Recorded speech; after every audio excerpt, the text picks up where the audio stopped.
आज की हमारी जो वीडियो है वो है related to electric field at a point on the axis of a uniformly charge ring. हमारे पास क्या है, देखिए एक रिंग है, एक छल्ला टाइप का है, उसके ऊपर यूनिफॉर्मली चार्ज डिस्ट्रीब्यूट है और उस रिंग के एक्सिस के ऊपर कोई भी हमारा एक पॉइंट है, उस पॉइंट पे हमें क्या करनी है, electric field intensity find out करनी है।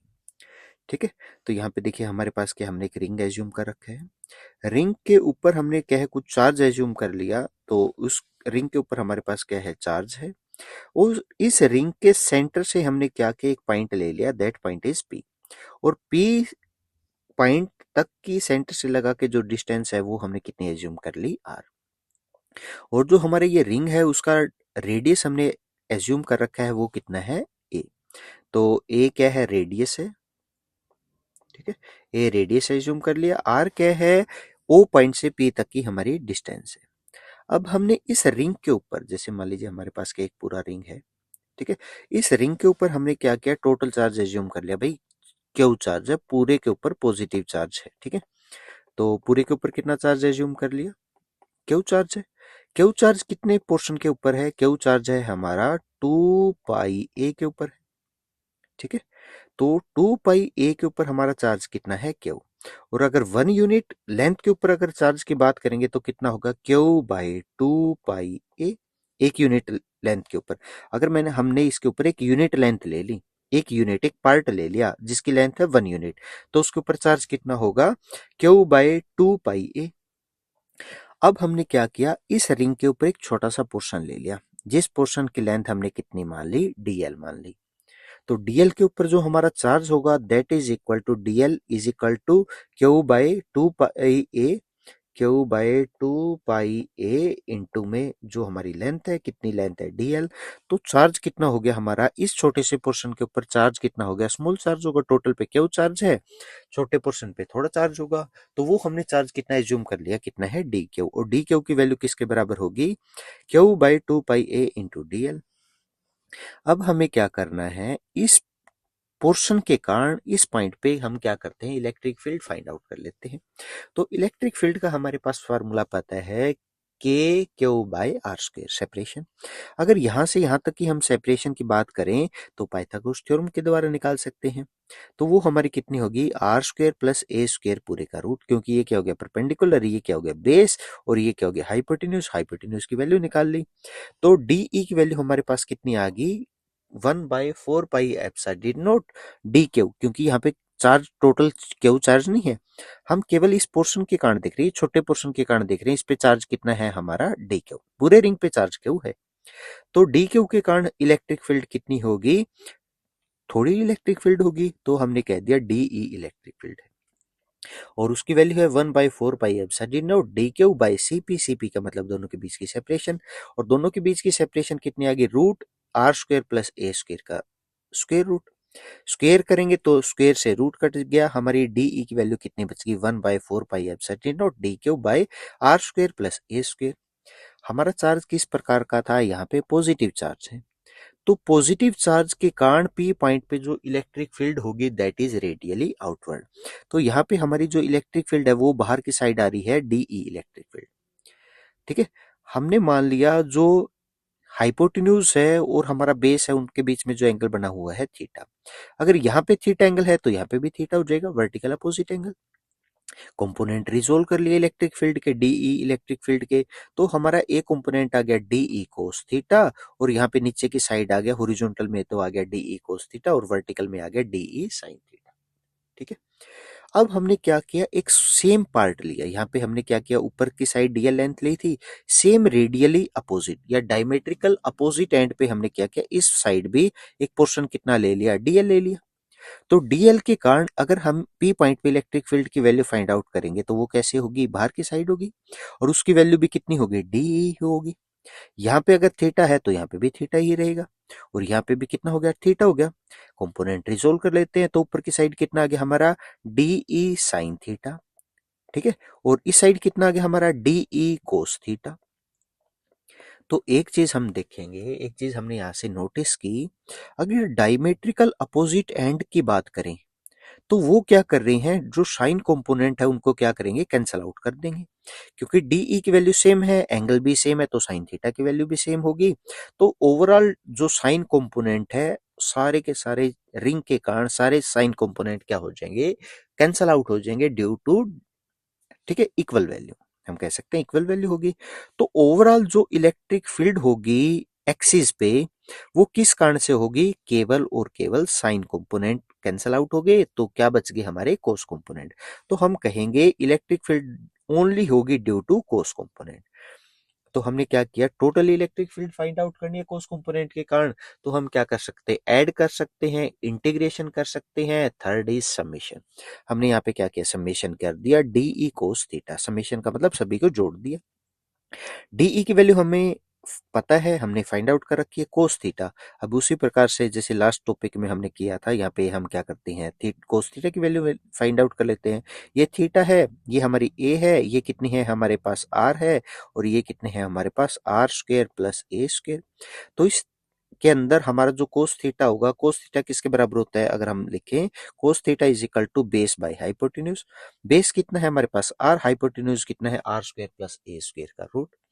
तो हमारी जो वैल्यू है कितनी बच गई, ई की वैल्यू कितनी बच गई, 1/4 pi epsilon naught D Q by R square plus A square, ये तो पहले ही थी, और साथ में कोस थीटा की वैल्यू पुट कर दी, जो हमने बताया बेस कितना था आर था, और हाइपोटेन्यूज कितना है root A square plus R square, तो वो हमने पुट कर दिया।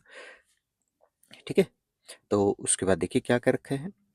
अब हमें क्या करना है, यहाँ पे हमारा जो चार्ज बचा था, ठीक है, जो हमारा चार्ज था हमने पहले भी फाइंड आउट कर रखा है, जो हमारी चार्ज की वैल्यू थी वो किसके बराबर थी, डी क्यू की जो हमारी वैल्यू आई थी वो किसके बराबर बच गई थी, Q by 2 pi A into D L. तो हमने क्या किया, डी क्यू की जगह वैल्यू पुट कर दी। तो डी क्यू की जगह वैल्यू पुट की, तो पुट करने के बाद सिंप्लीफाई कर लिया, तो हमारी जो वैल्यू बची है वो कुछ इस प्रकार की बच गई। अब यहाँ पे क्या है, देखिए समेशन का साइन है, समेशन का मतलब होता है जोड़ना। तो हमारे पास क्या है, रिंग था, इस प्रकार से रिंग था, रिंग के अंदर छोटा सा पार्ट था डीएल। समेशन किसको जोड़ेगा, इंटीग्रेशन किसको जोड़ेगा, जो छोटा पार्ट है। ठीक है, पहले ही जो कंप्लीट है उसको नहीं जोड़ सकते हैं। तो जो छोटा पार्ट है, छोटा पार्ट क्या है, यहाँ पे डीएल लेंथ है, आगे भी डीएल लेंथ होगी, यहाँ पे भी डीएल, यहाँ पे भी डीएल, यहाँ पे भी डीएल, यहाँ पे क्या है, ऐसे बहुत सारे डीएल लेंथ के क्या है इसके ऊपर पोर्शन है। अगर हम उन सभी पोर्शन को जोड़ देंगे, डीएल डीएल डीएल सभी को ऐड कर देंगे, तो क्या बन जाएगा, हमारा एक पूरा का पूरा रिंग कंप्लीट हो जाएगा। हम कह सकते हैं सरकमफ्रेंस कंप्लीट हो जाएगा। तो डीएल का मतलब क्या है, अगर हम सभी को जोड़ दे तो हमारा क्या एक रिंग तैयार हो गया। और रिंग का सरकमफ्रेंस किसके बराबर होता है, 2 पाई इंटू रेडियस। और इस रिंग का हमने जो रेडियस है वो कितना मान रखा है, ए। तो इसकी जगह हम कितना लिख सकते हैं, 2 पाई इंटू ए। ठीक है, तो सिंप्लीफाई कर लेते हैं, आगे जो वैल्यू कटेगी काट देते हैं, बाकी रह जाएगा हमारा। तो जो हमने देखा यहाँ पे फाइंड आउट किया, सिंप्लीफाई कर लिया इसको, ठीक है, जो वैल्यू कटी काट दी, उसके बाद हमारा जो इलेक्ट्रिक फील्ड है वो कितना बच गया, Q R by 4 pi epsilon naught R square plus A square की पावर 3/2। अब इसके कुछ एक स्पेशल केस है हमारे पास। तो फर्स्ट स्पेशल केस में क्या कह रखे हैं, अगर हमारी जो डिस्टेंस है आर की वैल्यू कितनी बच जाए, 0 बच जाए। आर की वैल्यू 0 का मतलब हमने क्या किया था, सेंटर से लगा के डिस्टेंस ली थी आर। अगर ये जो हमारा पी पॉइंट है वो एक्चुअल में क्या हो, सर्कल के हमारे रिंग के सेंटर पे हो, तो आर की वैल्यू कितनी हो जाएगी, उस केस में 0 हो जाएगी। और वो अगर आर की वैल्यू 0 होगी तो हमारे फार्मूले के अंदर आर एक ऊपर है और एक नीचे है। तो अगर ऊपर आर की जगह हमने 0 पुट कर दिया, तो 0 की किसी भी वैल्यू से मल्टीप्लाई डिवाइड करेंगे तो ओवरऑल ही 0 हो जाएगा। तो हमारी जो टोटल इलेक्ट्रिक फील्ड होगी उस केस पे, उस पॉइंट पे कितनी होगी, 0। सेकंड हमने केस मान लिया, अगर हमने एक पॉइंट ले लिया, एक्सिस पे एक पॉइंट लिया जो बहुत ज्यादा दूरी पे है एज कंपेयर टू रेडियस। तो हमने प्रीवियस वीडियो में भी हम बार बार बता रहे हैं, जब ऐसा केस आता है तो हम छोटी वैल्यू को नेगलेक्ट कर सकते हैं।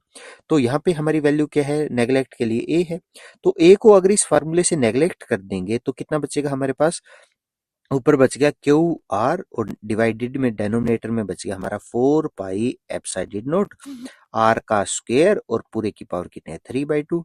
2 से 2 कैंसिल आउट हो गया, तो कितना बच गया, Q R by 4 pi epsilon naught और आर की पावर 3, एक पावर और कट गई, तो कितना बच गया हमारे पास, q by 4 pi epsilon not into r square.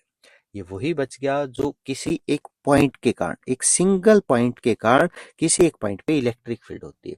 तो इस केस में हम क्या करेंगे, जो पूरा का पूरा रिंग है ना, उसको हम पॉइंट चार्ज एज्यूम कर लेंगे, उसके बाद इलेक्ट्रिक फील्ड फाइंड आउट कर सकते हैं। ये सेकंड केस था। ठीक है। थर्ड केस क्या कह रखा है हमारे पास, क्या है देखिए, electric field intensity due to uniform charge ring will be maximum when. अब कह रखा है अगर हमें फाइंड आउट करना पड़ जाए किस पॉइंट पे इस रिंग के कितनी दूरी पे इलेक्ट्रिक फील्ड की वैल्यू सबसे ज्यादा मैक्सिमम होगी, तो सिंपली हम क्या करते हैं, जो हमारी वैल्यू आई थी डीई की वैल्यू थी, हमने उसको क्या किया आर के रिस्पेक्ट में, क्योंकि रेडियस जो हमारी ये डिस्टेंस है ना, वही हमें क्या है चेक करनी है, कहाँ पे ये कम होगी कहाँ पे ज्यादा होगी, मैक्सिमम की वैल्यू है। तो हमें क्या करना पड़ेगा, 12th क्लास में आता है हमारा चैप्टर आता है मैक्सिमा एंड मिनिमा, तो मैक्सिमम मिनिमा कैसे फाइंड आउट करेंगे, with the help of derivation. तो हमने यहाँ पे क्या किया, DE by D R find out किया, और यहाँ पे हम क्या करते हैं क्रिटिकल पॉइंट फाइंड आउट करते हैं। क्रिटिकल पॉइंट का मतलब डेरिवेशन करके इज इक्वल टू 0, तो 0 पुट करेंगे तो क्या होगा, हमारा कुछ वैल्यू आ जाएगी जिस पे मैक्सिमम होगी या मिनिमम होगी। अब हमने क्या किया, डेरिवेशन करके इज इक्वल टू 0 रखा, और इसको क्या किया फर्दर आगे सिंप्लीफाई कर लिया, जो वैल्यू साइड है कुछ उस साइड लेगे इस साइड लेगे, ठीक है, तो उसको सिंप्लीफाई कर लिया। सिंप्लीफाई करने के बाद जो हमारी वैल्यू बची, आर की जो वैल्यू बची यहाँ से सिंप्लीफाई करने के बाद, वो कितनी बच गई है, plus minus A by root two. मतलब इस वैल्यू के ऊपर हमारी इलेक्ट्रिक फील्ड की जो वैल्यू है वो किस प्रकार की आएगी, मैक्सिमम वैल्यू रहेगी। और अगर इसकी बात करें, जैसे अगर मान लीजिए ये हमारा क्या है, आर की वैल्यू सेंटर से लगा के फॉरवर्ड डायरेक्शन में अगर पॉजिटिव है, तो अगर बैकवर्ड डायरेक्शन में देखेंगे क्या होगी, नेगेटिव होगी। तो एक पॉजिटिव नेगेटिव का मतलब आगे भी और पीछे भी। तो ये कितनी डिस्टेंस होगी हमारी, ये ए था, तो ये आर वैल्यू जो मैक्सिमम होगी वो किसके बराबर होगी, ए बाय रूट टू, या इस पॉइंट पे मैक्सिमम होगी। इसी प्रकार से अगर पीछे की साइड करें, यहाँ पे भी इतनी ही डिस्टेंस होगी, minus A by root two. तो इन दोनों पॉइंट पे हमारी जो इलेक्ट्रिक फील्ड की वैल्यू है वो क्या होगी, मैक्सिमम होगी। अगर हम इलेक्ट्रिक फील्ड, इंपॉर्टेंट ग्राफ है हमारे यहाँ पे, देखिए इंपॉर्टेंट ग्राफ है ये, इलेक्ट्रिक फील्ड और डिस्टेंस के बीच में ग्राफ ड्रॉ करें, तो अगर हमारे पास क्या है, डिस्टेंस की अगर बात करें, आर की वैल्यू कितनी है, 0। आर की वैल्यू 0 का मतलब इलेक्ट्रिक फील्ड सेंटर पे फाइंड आउट करनी है रिंग के। तो हमने अभी अभी बताया था second special case, sorry first special case के अंदर, अगर आर की वैल्यू 0 होगी तो हमारी इलेक्ट्रिक फील्ड की वैल्यू कितनी होती है, 0। अगर उससे हम क्या करेंगे, धीरे धीरे दूर जाएंगे तो हमारी इलेक्ट्रिक फील्ड की वैल्यू बढ़ती रहेगी, और एक पॉइंट पे जाके सबसे मैक्सिमम हो जाएगी, और वो डिस्टेंस कितनी होगी, ए बाय रूट टू पे मैक्सिमम होगी। उसके बाद धीरे धीरे डिस्टेंस के साथ इलेक्ट्रिक फील्ड का, हमने पता है इलेक्ट्रिक फील्ड का फार्मूला क्या लग रहा है, K Q by R square. Distance के साथ इलेक्ट्रिक फील्ड क्या करेगी, डिक्रीज करेगी, डिस्टेंस बढ़ेगी इलेक्ट्रिक फील्ड घटेगी। तो हमारा ग्राफ क्या होगा, पहले तो बढ़ेगा, फिर धीरे धीरे क्या होगा, धीरे धीरे कम आना शुरू हो जाएगा। इसी प्रकार से अपोजिट डायरेक्शन में भी सेम रहेगा, तो हमारा ये क्या आ जाएगा, एक प्रकार का ग्राफ आ जाएगा। ठीक है, तो मैक्सिमम वैल्यू किस पे होगी हमारी, ए बाय रूट टू और minus A by root two पे वैल्यू क्या होगी हमारी, मैक्सिमम।